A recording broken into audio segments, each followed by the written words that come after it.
Welcome to today's webinar. The topic today is Grasshopper RFEM 6, design add-on control using templates. My name is Andreas Hörold. I am responsible for marketing and public relations in the company Dlubal Software. For instance, the content of the website, the webinars, newsletters, and so on. I will be the moderator today, and I will answer your questions together with Paul. Yeah, but my two colleagues can introduce themselves. Okay. Yes, hello. Sorry. Okay. Well, maybe Lucas starts as the order in the PowerPoint is. All right. Yeah, hello also from my side. My name is Lucas. I work here as a customer support and product engineer, usually with the focus on the interfaces, and I will be your presenter today. Paul. Okay, also hello from my side. I'm Paul Sivorgin. I support the product development in the area of interfaces, and today I'm going to answer your questions with Andreas. Okay, thank you for your introduction. Then we can switch off our webcams so that the attendees can see the full screen. I see some words for the attendees who participate the first time, how you can ask questions. Yeah, you see the control panel on the right side of your screen. You can show that with that arrow here, and then you can enter the question here. And then we will answer you. If you don't get an answer during the webinar, maybe because there are too many, then you will get an email afterwards. The other way is to watch the entire webinar and then email your questions to info@dlubal.com. Okay, that's all from my side. I hand over the screen to Lucas.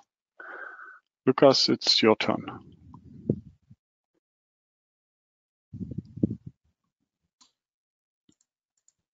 Yes. Yeah, I think you should be able to see my PowerPoint right now. Let me double check it. Yes. Okay. All right. Thank you, Andreas. Yeah, welcome again from my side. Let me start with the content of today's webinar. It is divided in 4 points. I will start, as usually, with the introduction of the new features of the Grasshopper interface. With new, I mean related to our last webinar, which was in October 2023. I will continue with giving you a quick overview about the Grasshopper algorithm. Then relatively quickly switch to chapter 3, because this is the main topic of today's webinar, the connection to the Dlubal components.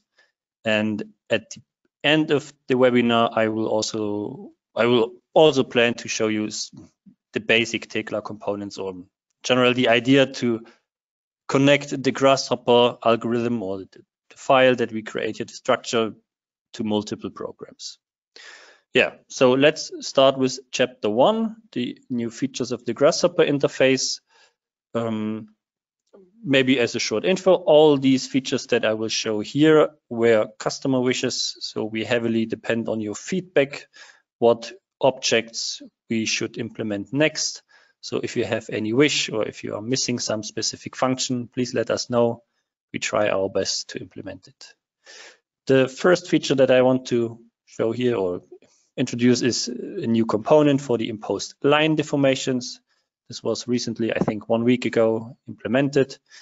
Additionally, the extension of the line and member load component with the input for line and member lists. Yeah, it's an alternative way to define let's say a load which is applied on multiple members or multiple lines, maybe because you want to have a trapezoidal load distribution. Then you can use a member list or a line list instead of a member set, for example.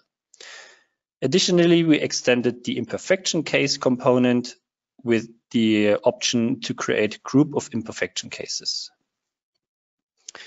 And then the second page with one big topic, basically, we created also a new component for a set of members, a quite important feature in RFEM. And additionally, we also implemented a component for member set loads and member set imperfections. Yeah, these were the features which we implemented basically in the last 3 to 4 months. And now I would like to start with the presentation of the Grasshopper file that I prepared, or the Grasshopper structure. Yeah, therefore I switched to Rhino and Grasshopper, Rhino on the left, Grasshopper on the right. As I said, I plan to show you also the connection to the Dlubal components. And in this second chapter, I simply want to show what kind of structure do we have and how did I build it up. I will not model this live because it would take a bit too long. So I have, again, some kind of a steel structure or member structure with a stage, with stage beams in the center or in the middle plane. And then the roof consists mainly of these triangular truss members or truss beams and everything connected with some kind of coupling members. I created the structure, of course, in Grasshopper via algorithm. While doing so, as you probably know, you can assign a lot of parameters or make certain dimensions parametric. So therefore I have these number sliders here. So here with this one, I can, for example, change the amount of divisions for my stage beams or change the length of the structure, the frame height, roof height, frame distance, but also the frame count. Yeah. And how do I build such a structure up?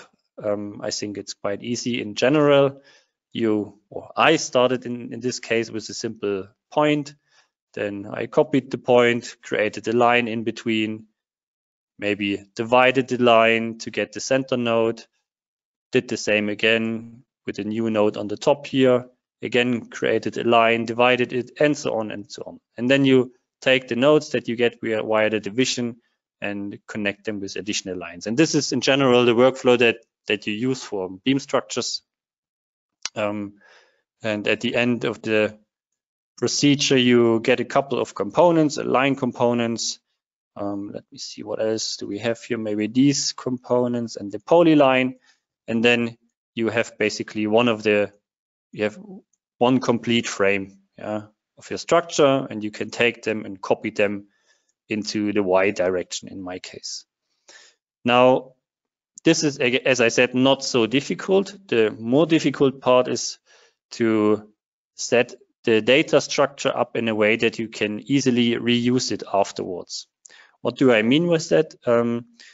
If I would do it, as I just said, take all these elements that I have highlighted here in green now and copy it in the Y direction via, for example, move component, then I would get all of the additional lines that you can see here in red as a result of one component. But that's not so ideal for me because afterwards I want to assign cross sections and materials onto these lines. And I plan to use a different cross section for my coupling members as for my upper girder of the truss or the diagonals.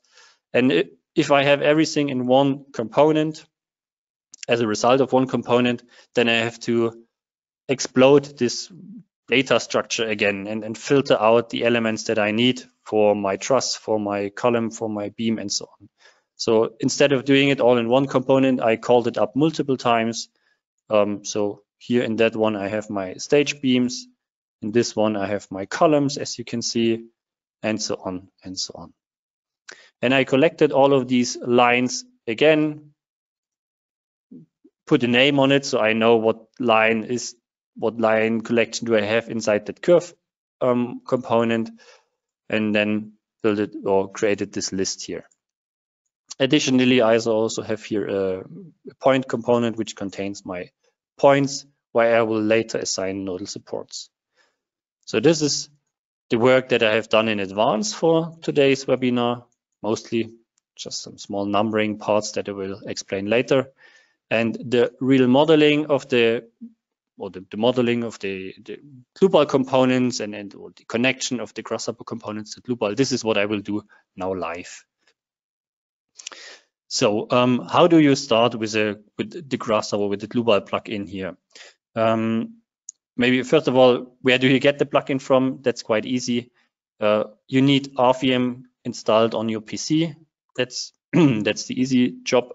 You can download it for free on our website as test license, for example. trial license, and then you can go to your program folder. I think Dlubal, select the version that you're using, in my case RFEM 605, go into the tools folder, and then here you have the Rhino plugin. And if you double click on this one, the plugin will be installed in Rhino and in Grasshopper.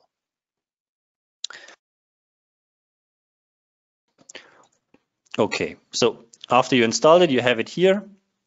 And let me maximize it for a second. This plugin is divided in 3 parts. You have the model data components, you have the load data components, and let's say the export, import, and so on components. This is the grouping that we are using here. And regarding the logic, how do you start here? It's also quite simple. If you open RFEM, you have a project navigator on the left, or a data navigator, not project navigator, data navigator. And it's divided in the basic objects, special objects, types for lines, members, and so on. Then at some point, the imperfections, load cases and combinations.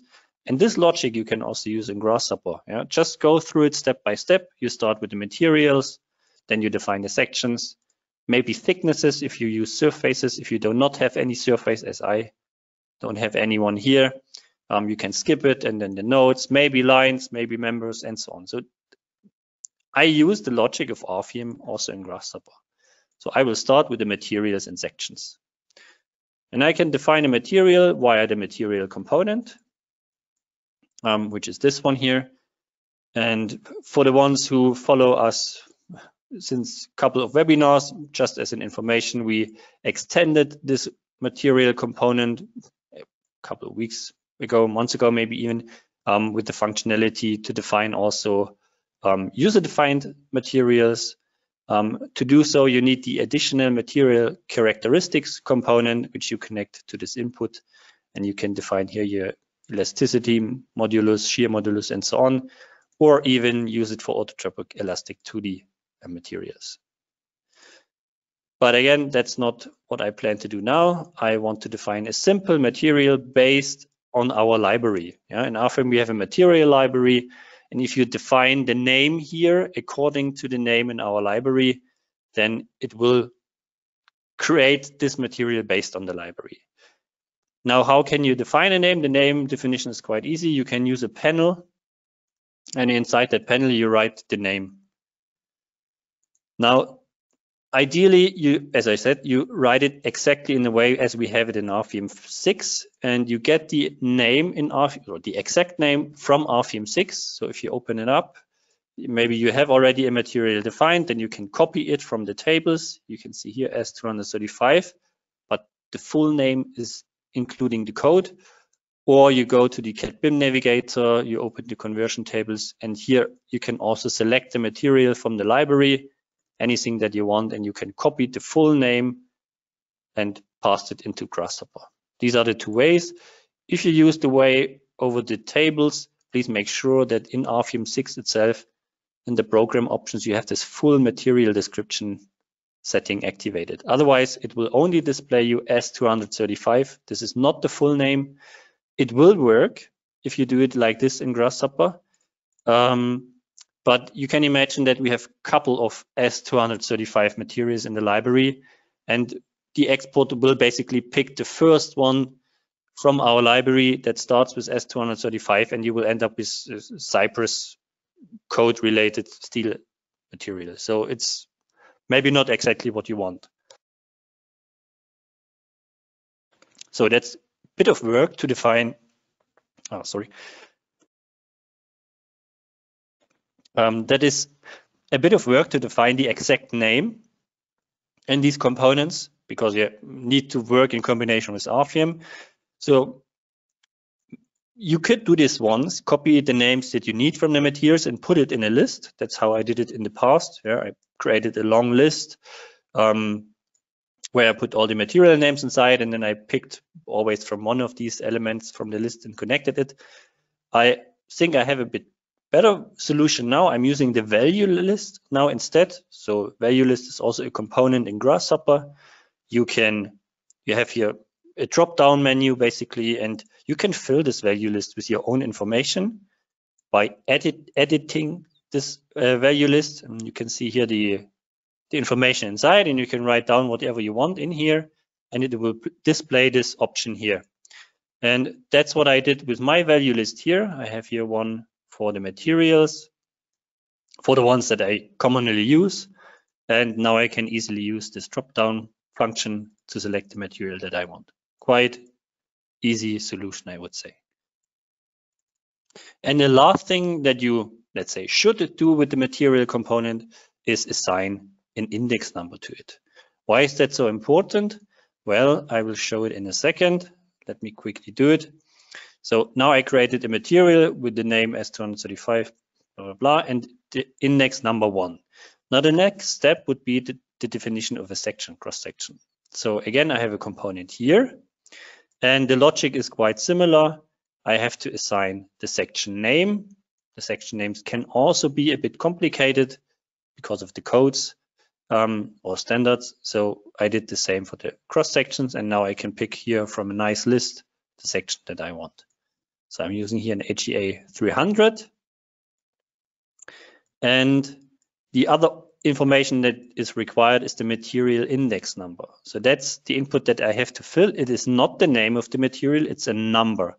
Yeah, in RFEM, when you take a look again at it, every material, if I create more, gets an index number, and our section component expects the number of the material. Now, if you assign the number to your material component, you can easily connect both components. Yeah, that's, let's say, the logical way, but you need to assign the number here. Otherwise, this material doesn't know what number it is, so it cannot share it with the section component. And of course, we should do the same for the section component. We should assign an index number because later on we want to connect it to a member component, and then we need the same logic or the same information again. So now let me copy this material 2 times. I think it's clear how it's working. And I need, first of all, material numbers, section numbers 2 and 3. And then I assign here an IP 140 and an HEA 180. So, and that's all I need to do regarding materials and cross sections. Now we continue with the members. That's the next step. And for the members, I also have a component here, the member component, and the main input for a member is usually the line it is based on. And the line it is based on, I have here in, I have collected here, yeah, in that, yeah, let's say list. I want to show it again. This is now the lines for the upper girder and the lower girder, and I can connect it into the Grasshopper input of my member component. And the second required information is the section. And now I can connect the section component with the section start input of this member component. And now my member component has the minimum information that it needs. All right. Again, I want to assign a number to my member, because you can imagine later on you may want to apply loads onto this member. So when you do this, you need a member component load, a member load component, and the input here is the member number. So again, if you want to use this logic, you should assign a member number to the member, and this is also quite easy. We have here in sum 25 lines, so we need 25 index numbers for our 25 members. And I can easily create such a list of numbers with a series component. And I start with the number 1. Step is of course 1. And the count, this is basically the amount of lines from that component. Yeah, I can use here a list length component. This will give me the number 25 again. So I get here now a list with 25 index numbers. Let me quickly show it. And these are the index numbers of my members. All right. Now I continue with the trust diagonals. So again, I need a member component. I take the lines from my Grasshopper component, the section from my section components.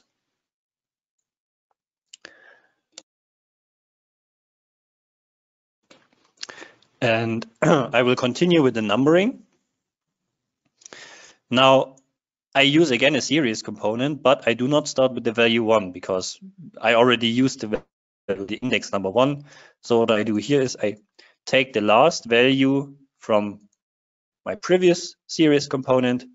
Yeah, this is taking the last value. I'm adding 1 to it. This is summary. And this is my new start value. And then again, I use the length of the list of lines and use it as a count. So this is the same logic again and again. And it's not really complicated to number the members. Yeah, trust diagonals, they have one additional option. We can also assign here via a value list the member type, for example. And the diagonals should be a trust member, so a member with hinges at the start and at the end for the bending moments. There are, of course, more options you can assign to members. You can find these options here in this more dialog or more button. For example, the rotation of a member, or applying a hinge or eccentricity, a member nonlinearity, or maybe even a comment. Okay. So far regarding that. Now to the columns. Same procedure again and again. This is a bit repeating now, but we need it. Otherwise, I cannot show the export afterwards. So let's do it a bit quicker. Connecting the section to the member component again. Same logic for the numbering. And yeah, that's it. And what I forget now, I just noticed it in all the member components. We have to make sure that we have to be careful when we are combining tree-like structures with lists. Yeah, that's a bit tricky part.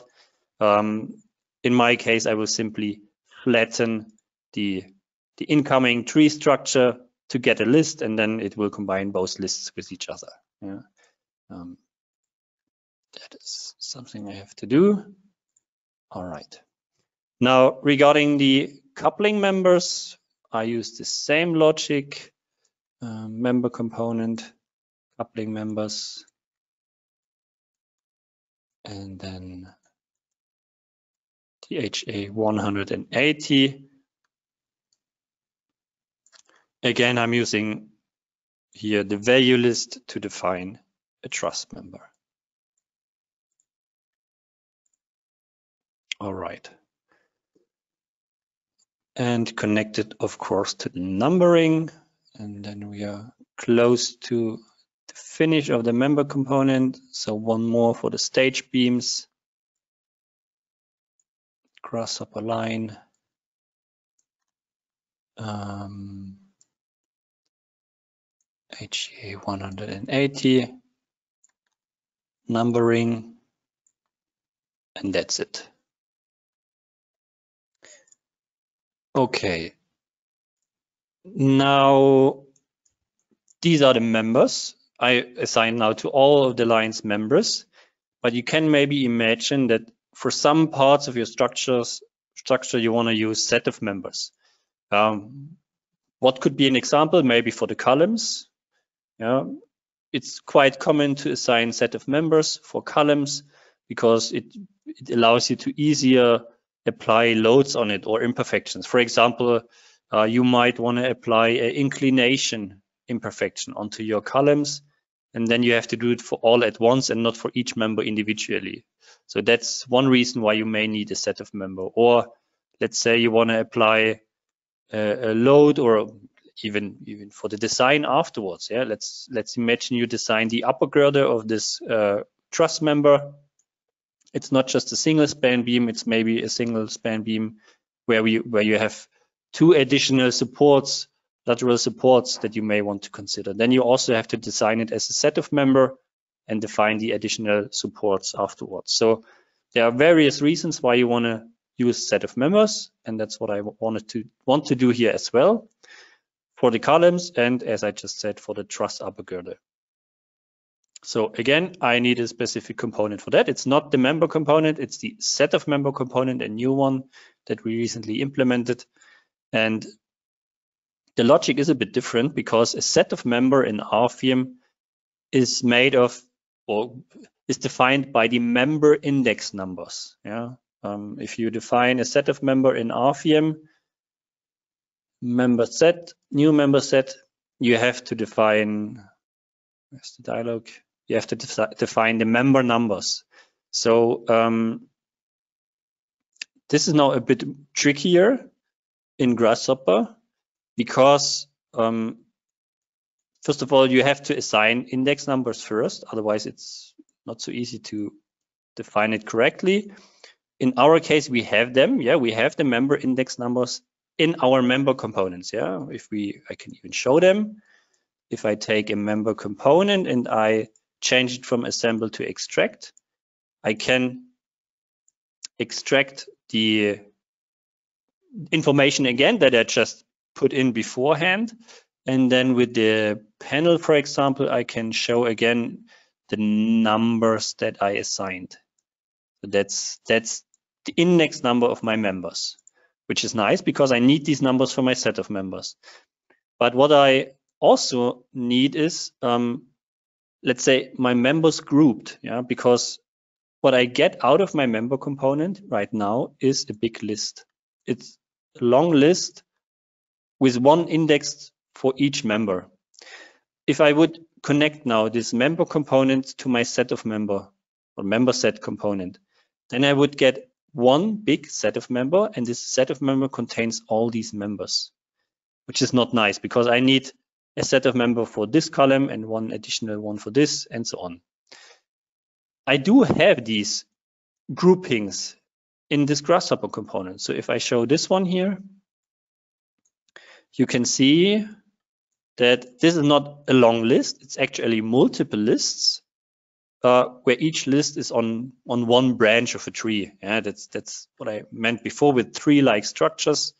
You have here, let's say, one tree, and each we have multiple trees, and one tree contains either 2 or 3 lines, depending if it's the columns in the front with 2 lines or the columns on the back with 3 lines.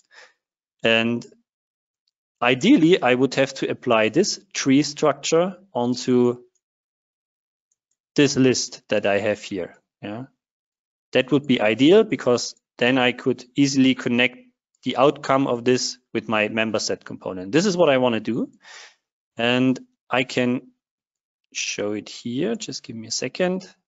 I will briefly explain it. Actually, it has to be placed here. So what I do is following. I take this tree structure that I just showed, yeah, where the curves or the lines are grouped in each, where every column is inside one list and each list is on one branch. Yeah. So this is what I have here, and I simply deconstruct this. I read the paths of these branches and apply this logic, this path that I get onto this unflattened tree component. So, and in this unflattened tree component, I take the list that I just got from my member component. So this is what I connected. I took this, oh, the wrong one actually. Wait, just a second. Yeah, that's the issue. So, like this, I took the outcome of my columns component into this unflattened component, and I assigned this tree-like structure to it.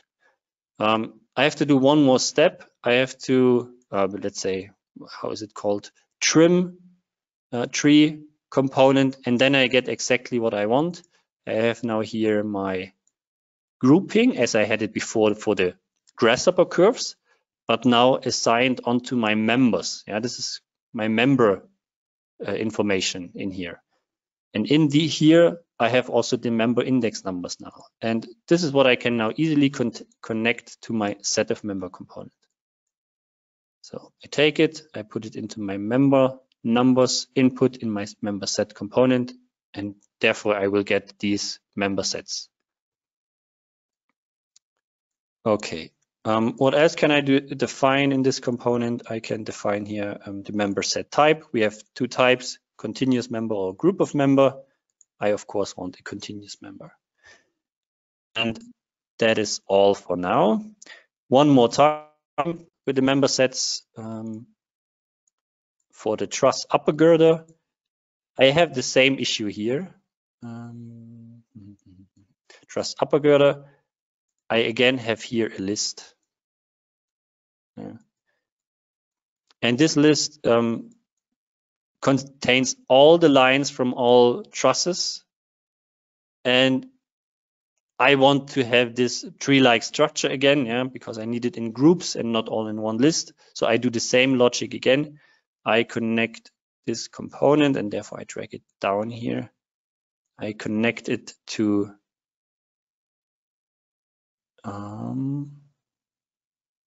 this component, and it will do the same again. I read the path from my tree-like structure.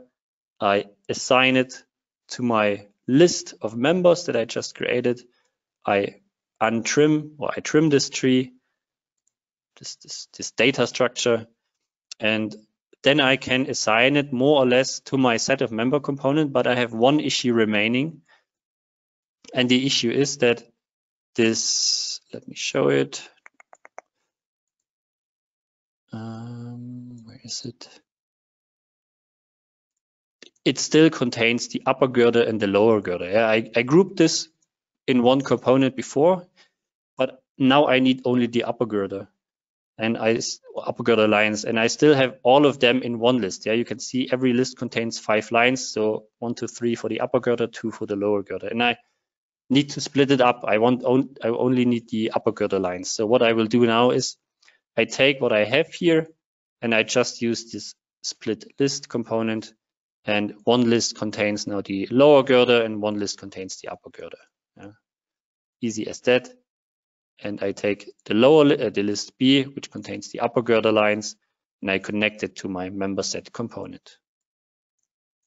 And this is actually, in my opinion, the more difficult part in Grasshopper, to keep an overview about the data structure or to organize it in a way that you can easily reuse it.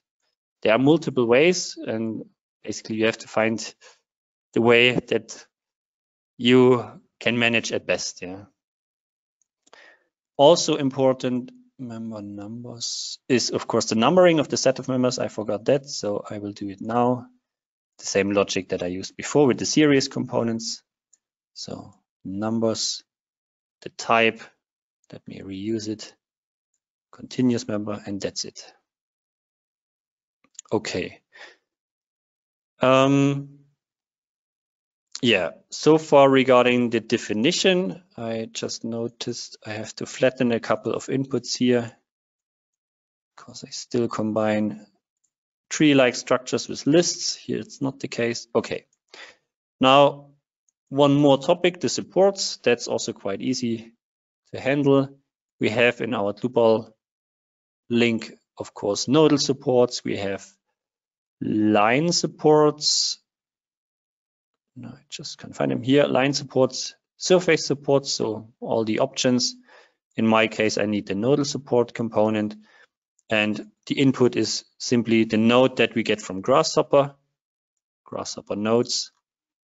And then you have to define the spring values, or the support itself.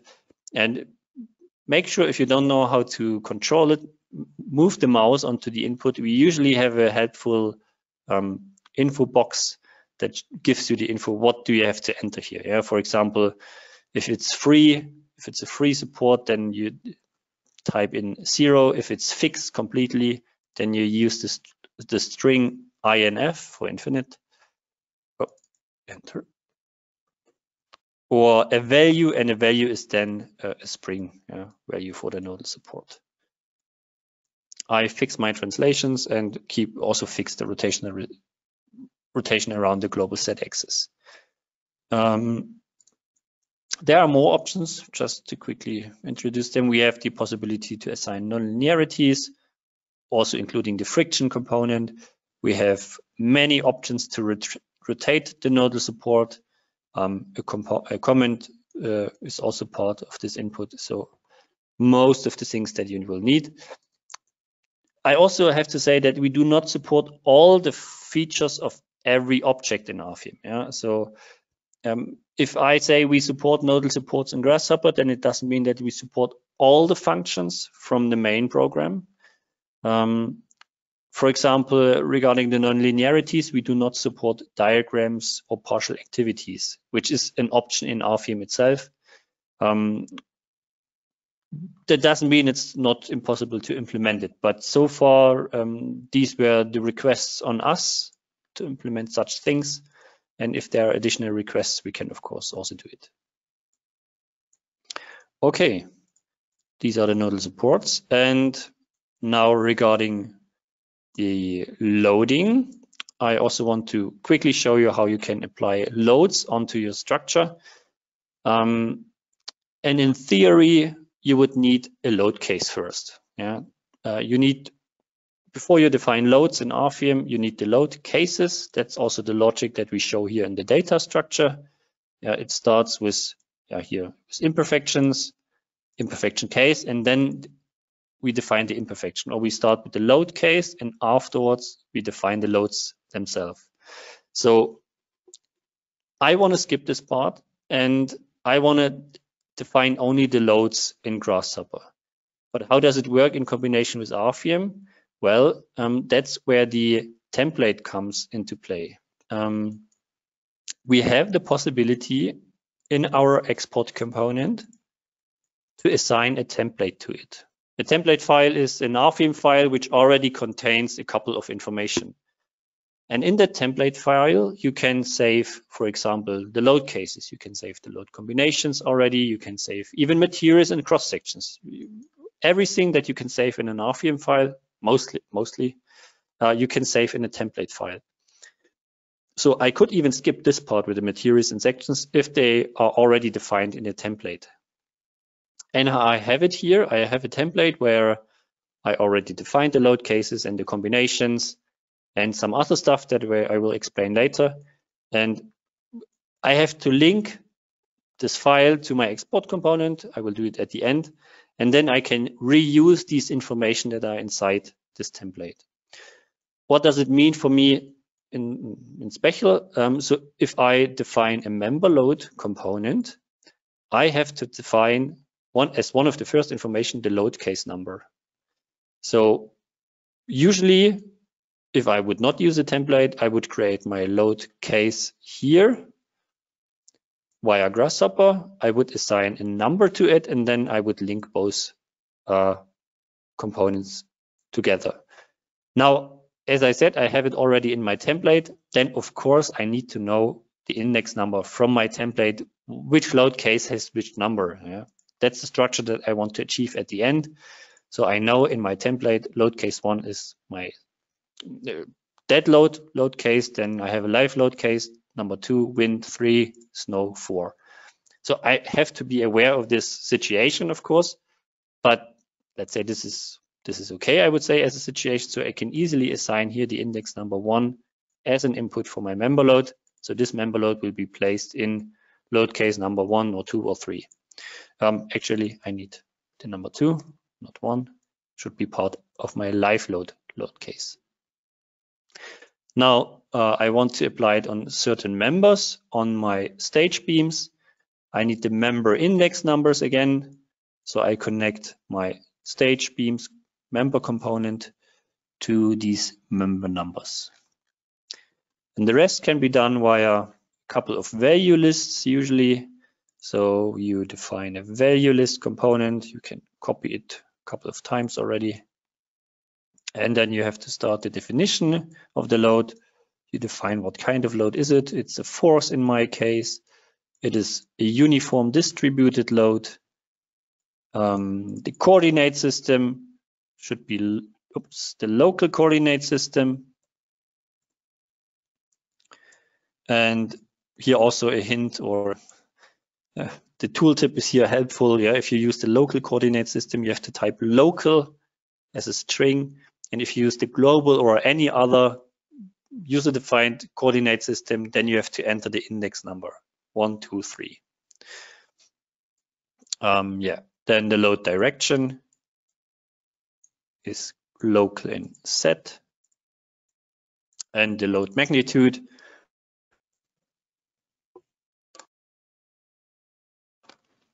is 5,000 as a value, and 5,000 because we are using always SI units in our components. Also here mentioned Newton per meter or Newton meter per meter or bar. So this is why I'm using 5,000 instead of 5 kilonewton per meter. All right, this is the required input, and this will create me a member load. Now I do the same again for load case 3. For my wind load case, because I want to apply a member set load onto my columns, and therefore I need the member set load component, and it works in the same way at the end of the day. So load case number 3, it's again a force, a uniform one in my case. I assign it again to the local coordinates. Oh, sorry, now I made a mistake. Member set number. Yeah, that's the mistake. Local coordinate system. Load direction is local and set, and the value should be, to look it up, 1,500. So 1.5 kilonewton per meter. And the member numbers, as it is a member set load, I get from my member sets that I created before for my columns. Oh, I made member set number. Sorry, there's again a small mistake somewhere. Load case for, no, it's fine. Okay. And one more time, because I also want to apply loads on my upper girder of my truss. So I can actually copy this component into load case number 4. Instead of the local coordinate system, this time I want to use the global coordinate system. As I said, I need the index number, and I want to use the projected lengths for my snow loads. And the load is 2.5 kilonewton per meter, and the index numbers for the member sets where I want to apply it on, I get from this component. So like that. All right, these are the load components, and I want to finalize this small chapter here with an imperfection on member set as well, because this is a new component. They are still included into the model data group. I guess we will put it into the load group afterwards. Member set imperfection. And yeah, again, I have to define the imperfection case. I have only one in RFEM in my template. So that is the imperfection case. So I need to assign the imperfection case number. The member set number is again the ones from the columns. Member set number. And then again, the value lists for the definition of the rest. Imperfection type is an initial sway. Then definition type is relative, and coordinate system is again local in local set.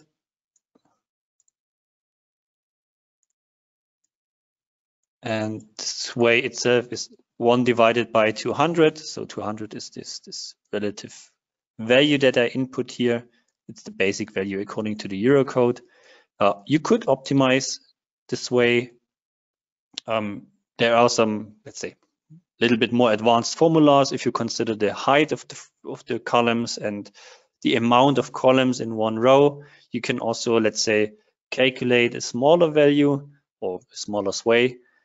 We have the inputs for that. I'm just not using it here in the webinar today, but that's also possible. And it's not only possible for the Eurocode, as you can see. We have also some parameters for other codes because they are calculated differently. Yeah, so make sure to check out these small info boxes here. All right, that is all I need to define for the imperfection. Now, one topic remains, and that is the design.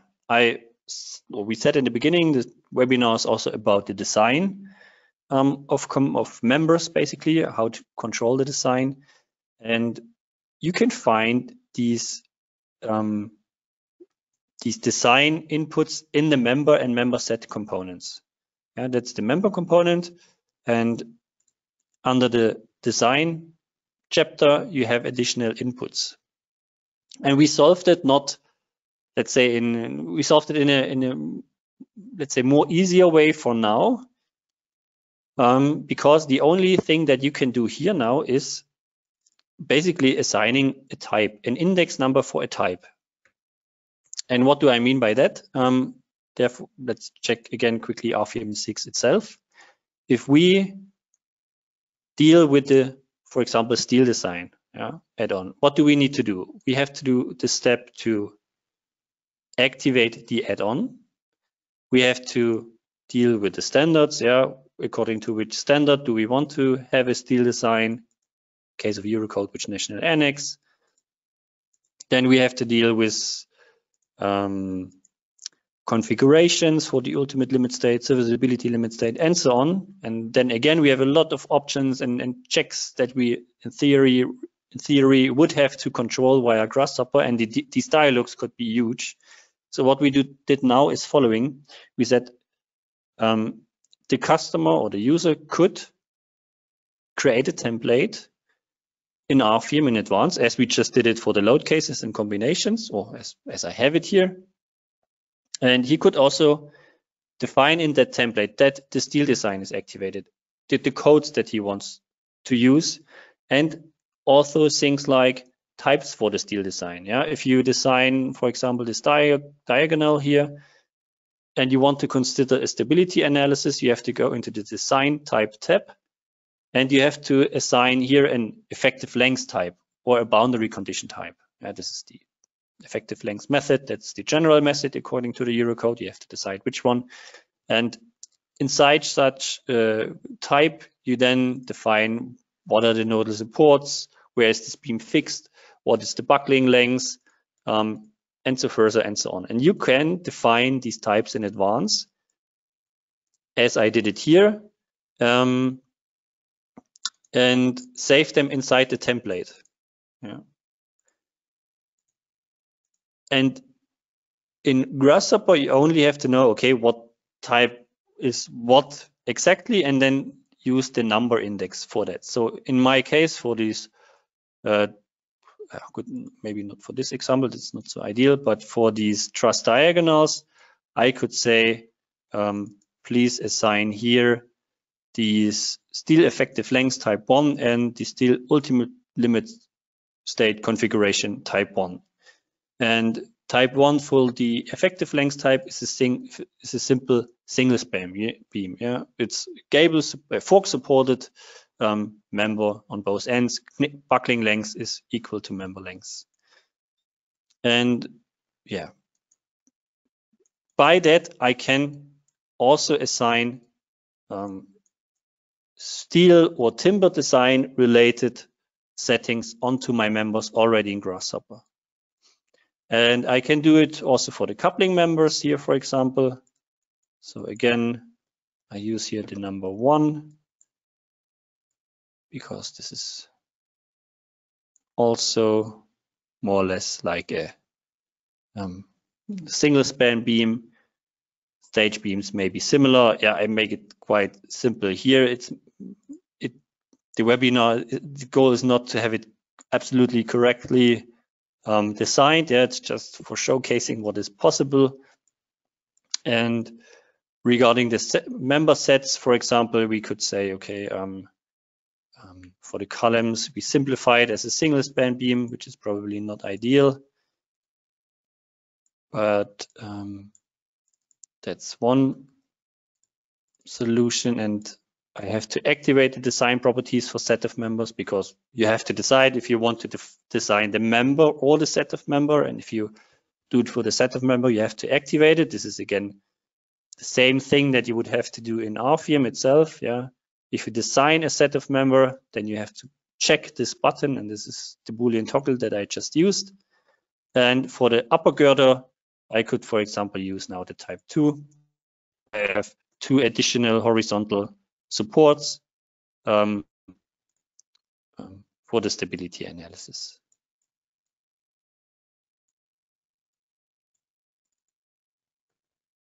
Yeah. All right. So just roughly, yeah, again, it's not the goal to design them absolutely perfectly. Okay. So now I just noticed that I also have here this topic in the set of members regarding the combination of a list, which I get from my numbering, and this tree-like structure that I explained before, where I have one list for each pair of columns, or set of column. And I have to be careful when combining these. Instead of flattening the member number input, which would lead to the fact that I get one set of member, not multiple, I will graft my numbering. So each list, each pair, or each set of columns will get one index number now. And I will do it the same again here. Okay. So that's the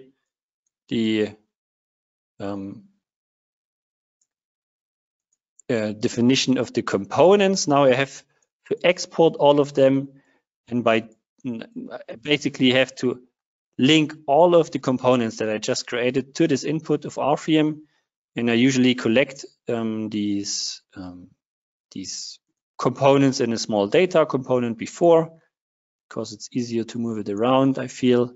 So I link every component with the Shift button pressed on my keyboard into this small data container. Again, you don't have to do it. You can connect everything already with the export component, but yeah, I prefer to split it up. Okay.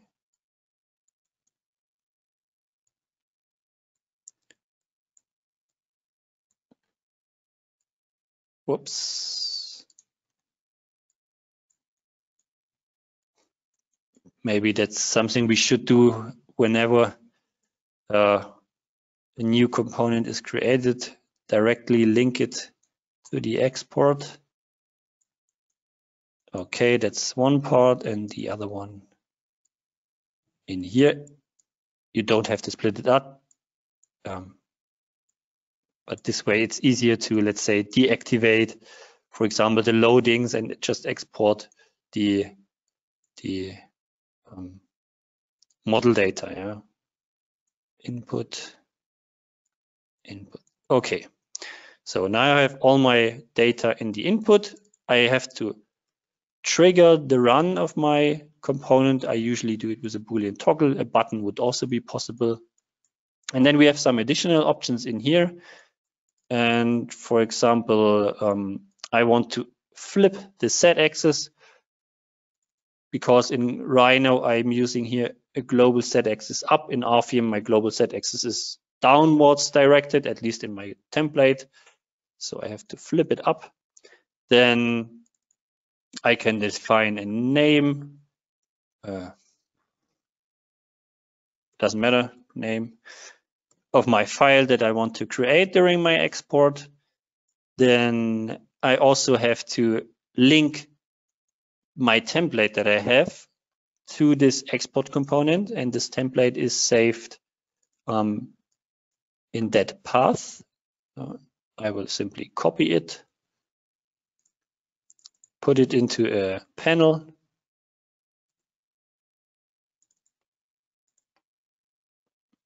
And of course, also including the name of the template file. So that's this ft6 file. Copy. And all right. Okay. So that's the name or the path to my template, and I link it to this input. And one thing that you should make sure is that the override functionality is turned off. So it's not possible to use this override set to true when you're using a template, because it's using following logic. When we start the export into a new file using a template, we will call up this dialog in RFEM, which should show up in a second. This one, you define the name, yeah, as I just did, and then we activate here the template functionality. We link it to the template that we are using. This is what I just did here. And this will mean that it's activating the add-ons, it's activating the standards and everything that I saved in this template. The new file will be created. And with this override set to true, it would mean at this point, it would remove everything again from my list of information and start the export. So everything in my template would be gone.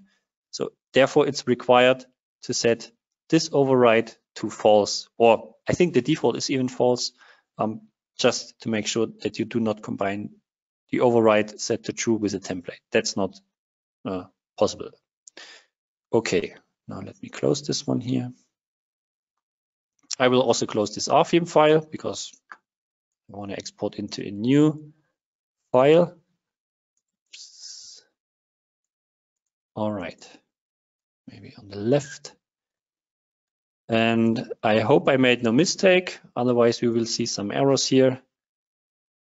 Let's try it.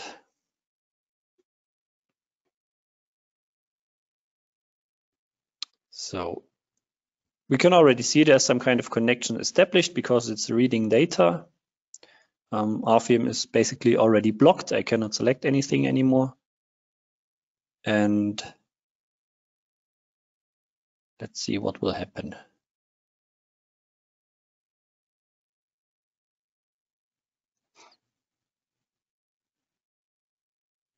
Yeah, it's creating a new file. So far, so good.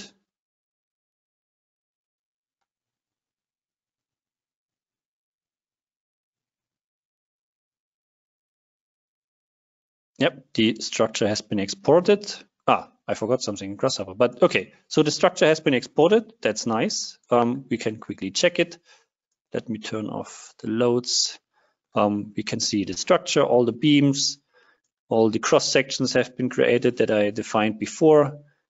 So that's nice. I also have my load cases in here and the load combinations that I saved in the template file. Yeah, I don't have to create it in Grasshopper because that's also a bit of work.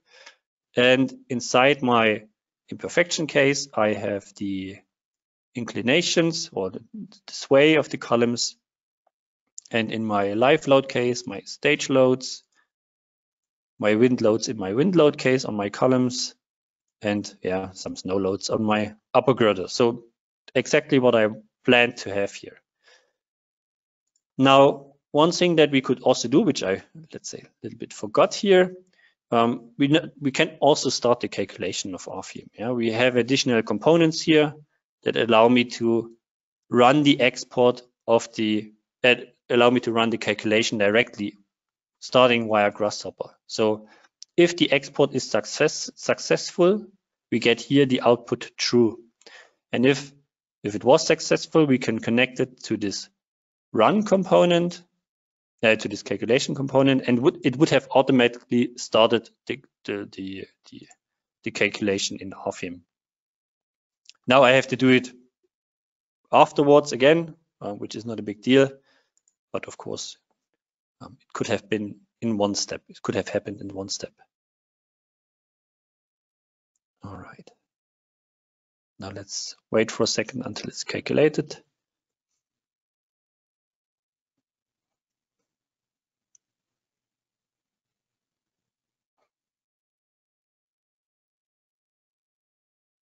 No.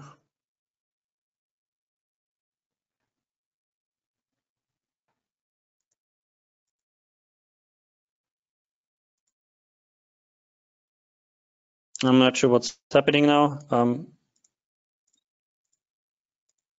Oops. Not exactly. Yeah, well, it calculated. Okay. I get my results now. Deformations, member internal forces, and so on. Exactly what I wanted to have. Not sure if I also got the steel design results. Let's see. Yeah, that as well.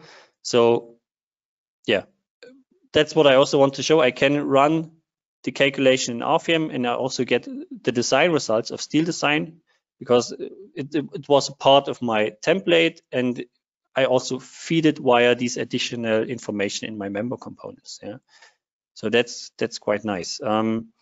And even though we don't have a specific component to import information back, what we could do is we could also run an export of the RFEM results into a table in CSV file, for example.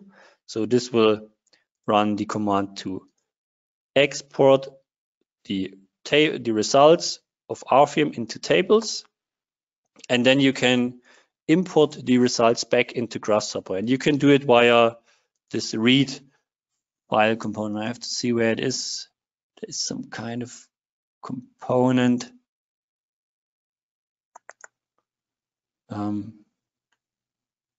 I forgot where it is. But you can import, read file. You can import data from files back into Grasshopper via this component, and then you can filter for a specific result and maybe use it in combination with an optimization component like Galapagos to run calculation loops. So that's possible. I did it briefly in a previous webinar.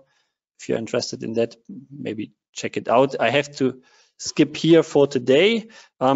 Just one last topic that I want to show, a little thought that came up when I created this structure. I spent a bit of time in creating this line model here, yeah, and I have RFEM where I can connect it, or I have my Dlubal components which allow me to connect these Grasshopper lines to RFEM. Now, we're not the only software that has a connection to Grasshopper. Yeah, there's, for example, also Tekla, which also has a plugin. And the question is, why should I use now the direct interface between RFEM and Tekla if I can control both programs directly from Grasshopper? Yeah, if I already created a structure in Grasshopper, yeah?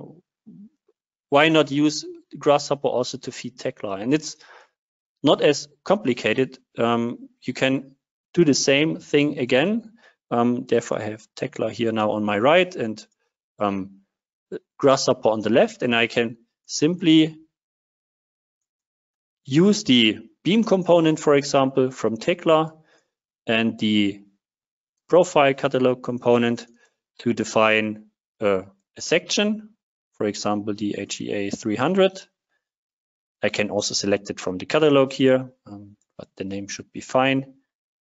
And by that, it will start to create the structure also in Tekla. And I can connect also the columns to this component. And you can see that we are building up the same structure again in Tekla. And let me do it a couple more times. One more time for the truss diagonals. I'm not sure. I think maybe we can even define the name directly. That probably also works. Yep, this is also working. And then one more component for the coupling members and stage beams.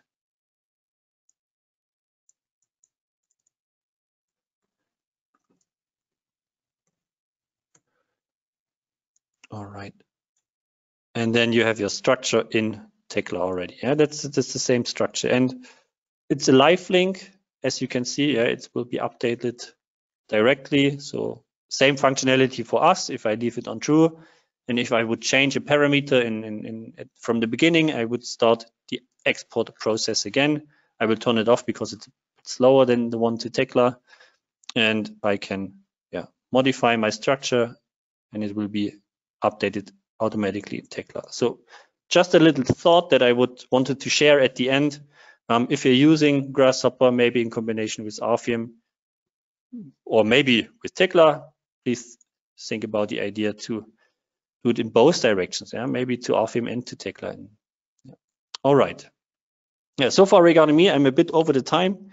Sorry for that. Anyway, I hope I was able to show you something new, maybe to give you some nice ideas for your project, or yeah. And then just let me say thank you for participating, and I hand it back to you, Andreas. Okay, thank you, Lukas, for this nice presentation. We are a little bit over the time, but I would like to use the chance to show you the website where you can find the recording and the Grasshopper file and the RFEM model. Let me hand over the screen. Before I will turn to the website, just a small hint. If you want to book your free online appointment, such as a product demonstration or something like that, just contact our sales team with that link here, or you can scan the QR code. Also, if you want to get a non-binding offer for any product or any add-on. Okay, I turn to the website. Dlubal.com is our URL address. And under news and events, you can find the webinars. Those are the webinars of the next weeks. Next week, I will present news in RFEM 6 and RSTAP 9. I give an overview what we implemented approximately in the last year, new features, new add-ons, and so on. So then in the week after next week, we will present the add-on geotechnical analysis, then timber floor calculations, our regularly most frequently asked questions webinar that I present with Jürgen Teilmann. That's today's webinar. Yeah, it's also a previous webinar at the moment because we are over the time. That's why I click on it.